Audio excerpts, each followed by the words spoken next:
इच्छाधारी नागराज। दोस्तों, आपने इसके पहले भाग में पढ़ा कि नागराज को इच्छाधारी नागों के द्वीप का राजा चुन लिया जाता है। अभी वहाँ ये प्रोग्राम चल ही रहा होता है कि तभी उस द्वीप पर एक हेलीकॉप्टर आकर गिरता है और उस द्वीप पर बच्चे, उस हेलीकॉप्टर में बच्चे एकमात्र व्यक्ति से नागराज को मालूम होता है कि उसके पीछे एक दूसरा नागराज एक जो है वो सब तरफ आतंक मचा रहा है और वो उस पर नागराज का इल्ज़ाम लग रहा है, नागराज की बदनामी हो रही है। तो नागराज उस नागराज को पकड़ने के लिए निकलता है और उसकी उस नागराज से लड़ाई भी होती है, परंतु लड़ाई में नागराज उससे हार जाता है। और जब दूसरे नागराज उसे नागराज को ख़त्म करने वाला होता है तभी उसे एक संदेश सुनाई देता है, नागमणि का संदेश, जिसकी वजह से नागदंत वहाँ से भाग जाता है। तो और पुलिस द्वारा नागराज को ही पकड़ लिया जाता है और कैद में डाल दिया जाता है। उधर नागदंत जब नागमणि के पास पहुँचता है तो उसे वह मिलवाता है ताखी से, जो उसने नागराज की मृत्यु के लिए तैयार किया था। इधर नागदंत और नागराज को बाबा गुरुनाथ बताते हैं कि वह इच्छाधारी बन चुका है। अब उसके आगे दोस्तों, यहाँ तक की कहानी आप इच्छाधारी नागराज के पहले भाग में पढ़ चुके हैं। अब उसके आगे इतना कहते ही बाबा गोरखनाथ का अक्स हवा में लुप्त हो गया। इच्छाधारी नागराज, वाह, अब यह बंधन में तोड़ डालूंगा। दूसरे ही पल नागराज ने इच्छित रूप की कल्पना की और ओह, मेरा शरीर नाग में बदल गया, सांप के रूप में। अब इन छिद्रों में से आसानी से बाहर निकल सकता हूं। वाह, मेरा शरीर इतने बड़े शीशे शक्ति का संचार हो चुका है और मुझे पता ही नहीं था। बाहर आकर नागराज ने बाबा गोरखनाथ को मन ही मन प्रणाम किया और अब नागराज को जेल की उस कोठरी में भला कौन और कहां कैद करके रख सकता था। नागराज ने सब तरफ देखा। ओह, ये बेचारे क्या जाने कि नागराज तो कब का इनकी कैद से आजाद हो चुका है। दूसरे ही पल सांप, इन्हें बेहोश करने के लिए तो मेरी हल्की फुंकार ही काफी है।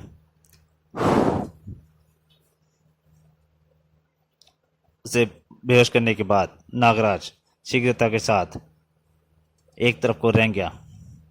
यह नाली सीधी जेल की दीवारों के पार ले जाएगी मुझे। फिर उस क्षण न केवल जेल के अधिकारी ही चौंके, बल्कि बच्चा बच्चा उछल पड़ा जब फीचर फिल्म के बीच में व्यवधान उत्पन्न हुआ। मेरे प्यारे भारतवासियों, मैं नागराज हूँ। पिछले दिनों देश विदेश में जो खूनी खेल खेला गया था, वह खेल खेलने वाला नागराज मैं नहीं था, वह नागदंत था, जो हूबहू मेरी शक्ल व मेरी शक्तियाँ रखता है।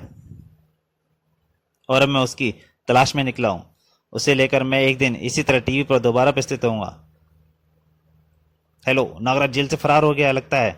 क्विक, उसे घेरो, वह दूरदर्शन केंद्र में है। इधर नागराज अपनी बात बोल रहा था ताकि नागदंत ने मेरे प्रति जो नफरत आप लोगों के दिलों में भर दी है उसे बाहर निकाल करके फिर से आपके लिए स्नेह पा सकूं। अच्छा, अब दोबारा मुलाकात नागदंत के साथ ही होगी। प्रसारण कक्ष का दरवाजा खुलकर नागराज जैसे ही बाहर निकला, आहा धाड़, उफ, वो लगता है दूरदर्शन की इमारत को घेर लिया गया है, लेकिन यहां में खूनखराबा किए बिना ही निकलना होगा। नागराज, तुम बचकर नहीं जा सके। नागराज ने सरपस्ती छोड़ी। देखते हैं। उसके सांपों ने सभी की बंदूकें और गनें छीन ली। अरे मेरा रिवॉल्वर, मेरी बंदूक। नागराज का एक एक वार करके ही उन सबको चित कर दिया। ठाक ठाक ठाक। नागराज बाहर निकला। वेरा नागराज, पकड़ो उसे। ओ, नागराज ने तुरंत नीचे जंप लगा दी। इन सबके सामने मुझे अपनी इच्छाधारी शक्ति का इस्तेमाल नहीं करना चाहिए। जल्दी करो, भागो, उसे नीचे जाओ, नीचे वाली मंजिल पे जाकर घेरो। वेरा, पकड़ो। इस पेड़ का लचीलापन कब काम आएगा। और नागराज इस पेड़ के लचीले बन के उछलकर धप एक जाते हुए ट्रक के ऊपर कूद गया। ट्रक तेजी के साथ दौड़ता चला गया। अचानक नागराज के मस्तिष्क को एक झटका सा लगा। वो ट्रक बड़ी तेजी से चला जा रहा था। दूसरे पल नागराज ने ड्राइविंग सीट पर झांक कर देखा। ड्राइवर कहाँ गया, यह तो बेहोश पड़ा है। नागराज की छठी हिंदी खतरे का अलार्म देने सिग्नल दिया और नागराज, कूदो। ट्रक छाई में जा गिरा। इधर ट्रक से कूदने के बाद नागराज अभी संभला ही था कि मुझसे तो मिलते जाओ नागराज। ओह, तुम नागदंत, तो यह है तुम्हारा असली चेहरा। मैं जानता था नागदंत, कि मुझे दूरदर्शन पर देखते ही तुम खुद मुझ पर अवश्य पहुंचोगे, और अब तुम यहां से बचकर नहीं जा सकोगे। पलक झपकते ही पूर्व नागदंत ने नागराज के अपनी सर्व शक्तियों से बांध दिया। उफ, यह क्या! नागराज, तुम्हारी तरह नागदंत भी दुश्मन को अवसर नहीं देता। नागदंत ने विशाल चट्टान नागराज पर उछाल फेंकी। हा हा हा, अब बचो नागराज! पल के 1000वें भाग में नागराज ने अपने शरीर को फुलाया और फिर तुरंत ही एकदम सांस छोड़ने के साथ वह सांपों की पकड़ से छूट निकला। नागदंत, तुझे अब नहीं छोड़ूंगा। चट्टान ने नागदंत की सब शक्तियों को कुचल दिया। धूम! लेकिन इससे पूर्व नागदंत की बची हुई सब शक्तियां वापस उसके जिम में समा जाती। नागदंत, मेरी आवाज सुनो। चुपचाप नागदंत की सब शक्तियों के साथ तुम भी उसके जिस्म में समा जाओ, ताकि अगर इस बार नागदंत बचकर निकल भागे तो मैं उसे खोज निकालूं। नागदंत नागराज के जिस्म में वास करने वाले सर्पों का सेना नायक है। नागराज की आवाज सुनते ही वह सरसराकर नागराज के शरीर से बाहर निकला और नागदंत की वापस लौटती सब शक्तियों के साथ नागदंत के जिस्म में समा गया। इधर नागदंत का मस्तिष्क तेजी के साथ काम कर रहा था। यही मौका है, मुझे भाग निकलना चाहिए। नागराज पाताल तक भी मेरा पीछा नहीं कर छोड़ेगा, और यही मैं नागमणि चाहते हैं। ओ, भाग रखा है, लेकिन आज मैं इसका पीछा पाताल तक भी नहीं छोड़ूंगा। नागदंत झाड़ियों में खो गया। तुम कहीं भी क्यों ना हो नागदंत, नागराज के मस्तिष्क से तुम्हारे मस्तिष्क से संबंध नागानंद के मस्तिष्क से मेरा संबंध लगातार बना हुआ है। आज नागराज तुम्हें ढूंढ ही निकालेगा। इधर नागदंत प्रोफेसर नागमणि के हेडक्वार्टर पर पहुंच चुका था। मैंने अपना काम निपटा दिया है आका। मालूम नहीं नागराज मेरा पीछा कर सका है या नहीं। नागमणि ने तुरंत एक अन्य टीवी स्क्रीन ऑन कर दी। वह देखो, ओह, मैंने मुख्य द्वार खोल दिया है। अब लिफ्ट उसे लेकर सीधा काले शीशों के चैम्बर में छोड़ेगा, जहां ताकि उसका स्वागत करने के लिए तैयार है। तो यहां बनाया है नागमणि ने अपना नया हेडक्वार्टर। नागराज लिफ्ट में समा गया। नागानंद की स्थिति बता रही है कि नागदंत 200 फुट परिधि में ही है। नागराज ने लिफ्ट को रोकने की चेष्टा की, मगर वह रुकी नहीं। लिफ्ट क्यों नहीं रुक रही है? कहीं गड़बड़ है क्या? फिर लिफ्ट रुकी। मुझे सावधानी से बाहर निकलना चाहिए। और बाहर निकलते ही नागराज उछल पड़ा। तब तक लिफ्ट वापस जा चुकी थी। नागराज के संभलने से पूर्व ही ताकि ने भयानक ढंग से फुकारते हुए नागराज को अपने शिकंजे में कस लिया था। उफ, इसकी फुकारों से मेरा दम घुट रहा है। इसके ढंग से बचना होगा। ताकि ने अपने भयानक वेश वजह दांतों को नागराज की ओर बढ़ाया। नागराज ने एक शक्तिशाली घूंसा ताकि के जबड़े पर दे मारा। तुम्हारी टक्कर नागराज से है दैत्यराज। ताकि का दूसरा मुंह नागराज पर झपटने के लिए लपका। ओ, तोरी मार, ऐसे खेल में ही मुझे मजा आता है। हिस! और नागराज की एक ठोकर थाड़।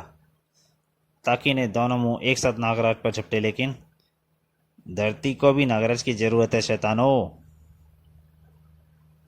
ताकि फर्श पर कलाबाजी खा गया और ओह, अगर इसने 2-4 पलटियां और लगा दी तो मेरी पसलियों का सूरमा बन जाएगा। उसकी फुंकारें लगातार जारी थीं और उफ, मेरा दम घुटता जा रहा है। और इस चैनल की गर्मी, उफ! और दूसरे ही पल नागमणि और नागदंत ने एक बेहद हैरत अंगेज कारनामा होते देखा। अरे यह क्या! नागराज ने अपना रूप बदल दिया। इच्छाधारी नागराज! तुम्हारा पाला इस बार नागराज से नहीं, इच्छाधारी नागराज से पड़ा है प्यारे। नागराज के दो रूपों ने उसके ताकी के दोनों रूपों को पकड़ लिया था। इस नागराज ने ताकी के दोनों हाथ कंधे से उखाड़ फेंके। तत्पश्चात नागराज ने ताकी को हवा में उठा लिया। तुम्हें हल्की सी भी ठंड बर्दाश्त नहीं है ना? नागराज ने ताकी को शीशे की दीवार पर खींच मारा। खनाक! और ताकी का शरीर टावर से नीचे खाई में गिरने लगा। अब तुम्हारा नंबर है नागमणि और नागदंत, तो मैं तुम्हें जीवित ही अपने द्वीप पर ले जाऊंगा। नागराज टावर की दीवार पर उतर गया और नीचे की ओर बने गोल कैबिन की ओर रेंगने लगा। उधर नागमणि यह दृश्य देखते ही चीख कर भाग पड़ा था। उसने ताकी को मार दिया है। उसके भीतर इच्छाधारी शक्तियों का संचार हो चुका है। उफ, मैं तो भूल ही गया था कि आज ही नागराज इच्छाधारी शक्ति का स्वामी बन जाएगा। भागो नागदंत, अपनी जान बचाओ। मैंने इस टावर का डायनामाइट कनेक्टेड बटन दबा दिया है। कुछ ही देर में यह टावर भी ध्वस्त हो जाएंगे। ठीक उसी पल नागदंत के जिस्म से नागानंद बेहद तेजी से बाहर निकला। उफ, यह क्या? नागमणि के मस्तक पर नागानंद का वार हुआ। आका! यह देखते ही नागदंत चीखता हुआ नागमणि की ओर लपका। नहीं आका नहीं, मैं तुम्हें मरने नहीं दूंगा। तुम्हारा सार जहर चूस लूंगा। आह आह, अब मैं नहीं बचूंगा। नागदंत ने पागलों के समान नागमणि के मस्तक से विष चूसने की चेष्टा की। मैं नहीं बचूंगा नाग। आह! जीवन भर सांप और भयानक विषयों पर मैंने खोज की और मेरा अंत भी हुआ तो जहर से। आह! नहीं आका! नागदंत की पीठ पर पड़ी ठोकर ने उसे हवा में उछाल फेंका। नागमणि जिंदा रहा तो फिर विश्व में जाने कितने तुम जैसे नागराज और पैदा होंगे। उनका मरना आवश्यक है नागदंत। उसको मरना ही चाहिए। तुमने मेरे आका को मार डाला? हाँ, और तुम्हारा दिमाग दुरुस्त करने के लिए मैं तुम्हें अपने द्वीप पर ले जाकर कैद करूंगा, जहां से तुम चाहो तो भी स्वेच्छा से नहीं निकल सकते। भाग! उफ! खनाक! मुझे यह टावर तुरंत छोड़ना होगा। उफ! नागराज का प्रयोग करूं, अन्यथा नीचे गिरने पर मेरी हड्डी पसली नहीं बचेगी। नागदंत नागरस्सी पर लटक गया। टावर से कूदकर नागराज भी नागरस्सी पर उछल गया। इसी पल एक भयानक विस्फोट के साथ टावर टुकड़ों में बदल गया। भड़ूम! बाल बाल बचे। नागदंत ने सर्प रस्सी पर झूलते हुए नागदंत को दबोच लिया। नागराज ने सर्प रस्सी पर झूलते हुए नागदंत को दबोच लिया। नागराज! उसके बाद, नागदंत, तूने मेरा नाम लेकर लोगों में बहुत आतंक फैलाया है। अब तुझे अपने वायदे के अनुसार टीवी पर स्टेशन पर ले जाकर दिखाऊंगा। नागराज नागदंत के साथ लिए नीचे कूद पड़ा। धा! ओहो! नीचे गिरते ही नागदंत ने भागने की चेष्टा की। अभी मुझे भाग निकलना चाहिए, किंतु उफ! यह क्या? भागता कहाँ है बेटे नागदंत?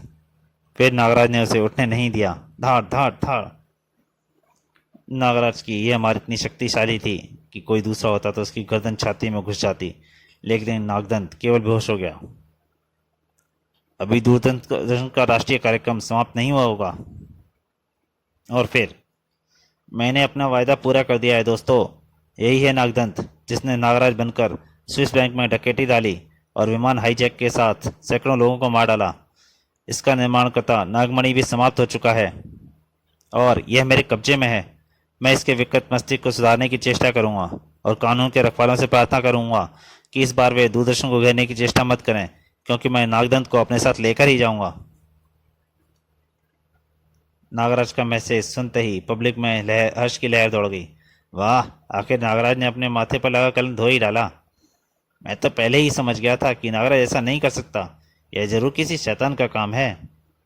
Nagraj, you are great! बच्चे खुशी से उछल पड़े थे।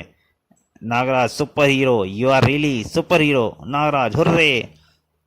जहां नागराज का पुतला जलाया था वहीं नागराज का एक दिन अभिनंदन भी करेंगे। और इधर नागराज अपने हेलीकॉप्टर पर उड़ा जा रहा था। नागमणि की मृत्यु की खबर पाकर कल होने वाले नागदंत की नीलामी में भी अब कोई नहीं आने वाला, इसलिए अब यहाँ रुकने से कोई लाभ नहीं होगा। समाप्त।